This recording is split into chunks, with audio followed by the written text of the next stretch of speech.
सिखाव बोरमा सिखाव थारैनो बोरमा सिखाव जोंनि जायगायावहाय बोरमा सिखाव हमनानै मोनबाय आरोना।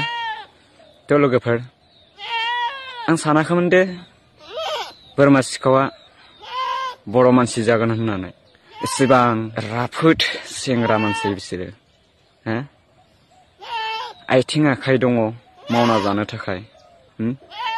बिमा बिफाया होदों गारि बायनानै, गारि साखावला बायदों, ड्राग्स सोबला बायनाय मानसि, गान्जा सोबग्रा मानसि, नाथाय आखला इसोरना गियाना बिसोरनिया बोरमा सिखाव। आं सानाखैमोन दे बोरमा सिखावा बर' मानसि जागोन होननानै। थारैनो जोंनि जायगायावहाय हमनानै मोनबाय दिनै बोरमा सिखावखौ। सानै मानसि आरोना लोगोफोर, नोंथांमोना बे सानै मानसिखौ नायनानै ला एसेबां माने राफोद सेंग्रा बिथांमोना।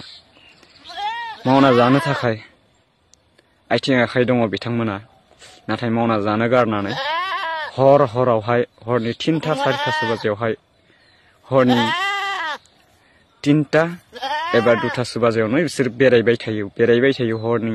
सोरनि न'आव मा दङ सोरनि न'आव मा गैया बिसोरो नागिरलाबायनानै बोरमाफोरखौ माने खावै सारि साखायाव माने दैथायहरो। बिथांमोननि मोनसे ग्रुप, मोनसे गिदिर गें दङ बिसोरा। सोर सिनायो बिथांमोनखौ नोंथांमोना खिन्थाहर लोगोफोर, अबेनि